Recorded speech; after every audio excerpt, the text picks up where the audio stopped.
Now we see what to do when we have predetermined the ISO value, and then we need to select the correct or the right aperture value and the shutter speed value in order to get a correct exposure.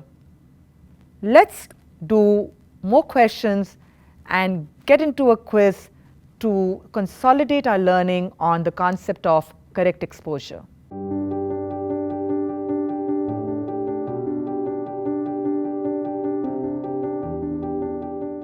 It's quiz time again. I'm sure you enjoyed the previous quiz, which was on aperture and shutter speed. Now this one is on ISO. The first one, for 200 ISO, my exposure is 1/60 and f8. What will my exposure be if I want to shoot at 100 ISO?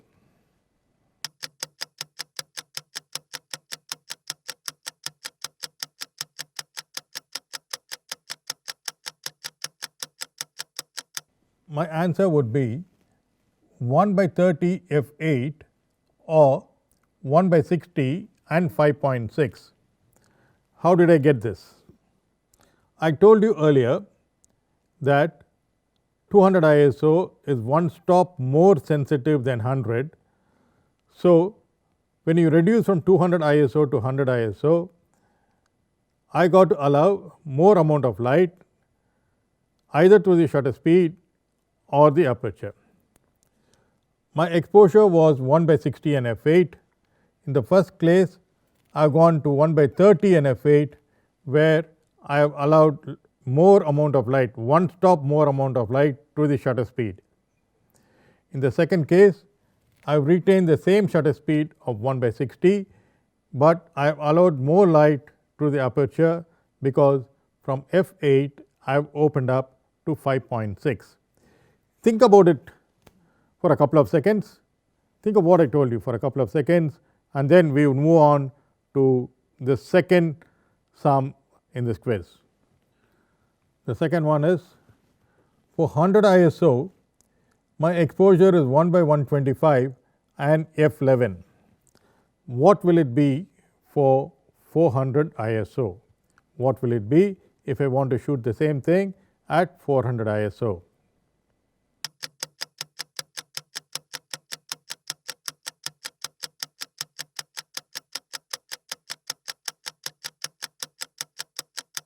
The answers are, it could be 1/500 f11 or 1/125 f22 or 1/250 and f16. Now how do I get all these answers?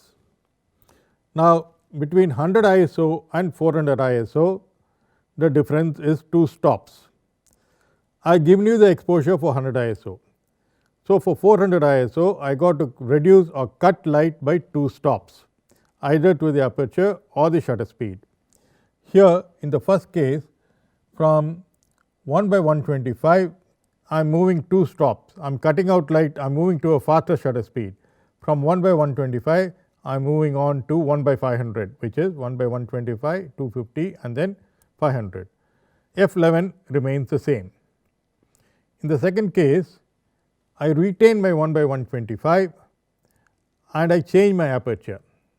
I change my aperture to 2 stops smaller than f11. That would be f11, after that f16 and then f22. So I get 1/125 and f22.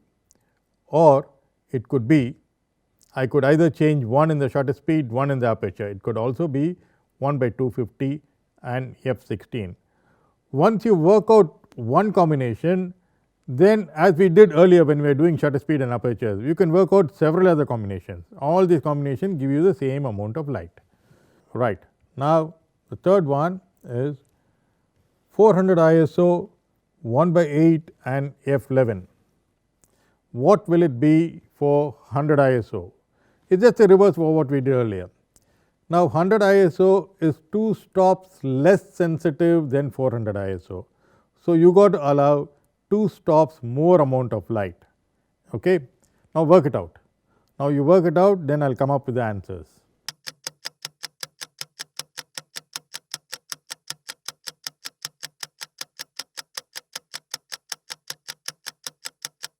The answer is half a second f11 or 1 by 8 and 5.6. How do they get these two answers? I told you that 100 ISO would be 2 stops less sensitive than 400 ISO. So, you got to allow 2 stops more amount of light, either to the shutter speed or the aperture. In the first case, I have allowed it to the shutter speed. From 1 by 8, 2 stops slower shutter speed would be, after 1 by 8, it is 1 by 4 and then half a second. So, half a second and f11, my aperture remains the same. In the second case, I am retaining or maintaining my shutter speed at 1 by 8 and I want to change my aperture.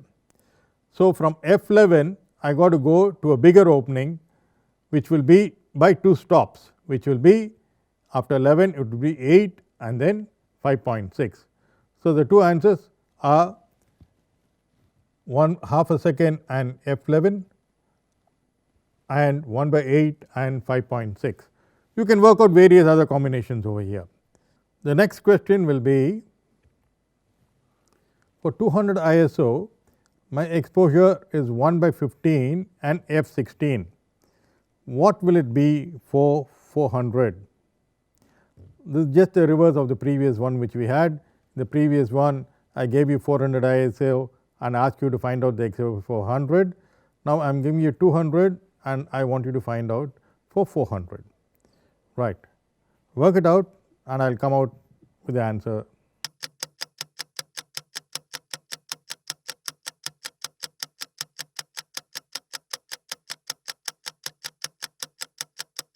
The answer will be 1 by 30 and f16 or 1 by 15 and f22.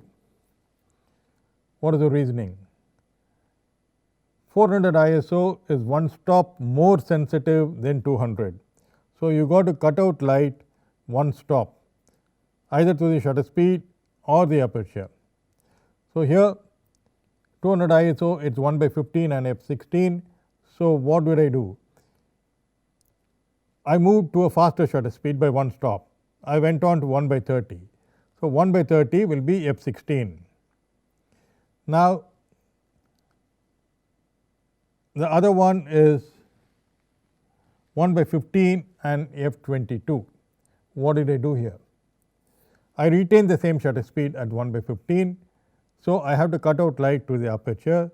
So, from f16 I went 1 stop to a smaller aperture, which is 22.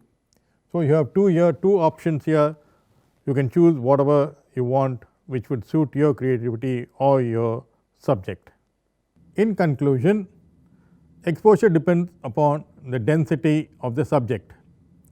For example, if you have a black board here and a white board here, the exposure for both will be different, because what the camera meter measures is light which is reflected off from a subject. So, white reflects back a lot of light and black absorbs a lot of light. So, what will happen is, when you are shooting a black board, let us say you have an exposure of 1 by 125 and f8. Now, you want to shoot the black board there in the same place, in the same lighting conditions, you will not get 1 by 125 f8. Probably you will get 1 by 125 5.6 or even 1 by 125 in f4, depending upon the density of the black board. Then we have seen this earlier, you can have various combinations of shutter speed and aperture for any given lighting situation. We have seen that, we have worked out so many sums on that, we have worked out a lot of sums on that, and you are now thorough with that you can have various combinations of shutter speed and apertures for any given lighting situation. Right. Then it is up to you to choose whatever combination suits you, whatever combination suits the subject. Sometimes you might want to blur the background, sometimes you want the background in focus.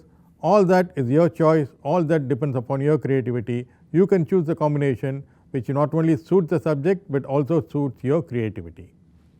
Now that you have studied the correct exposure and understand the use of various combinations through which you can get a correct exposure, I hope that you are ready to take on the next step of knowing your camera parts and its functions. We will soon introduce you to the various camera parts and functions, after which you are ready to start doing photography.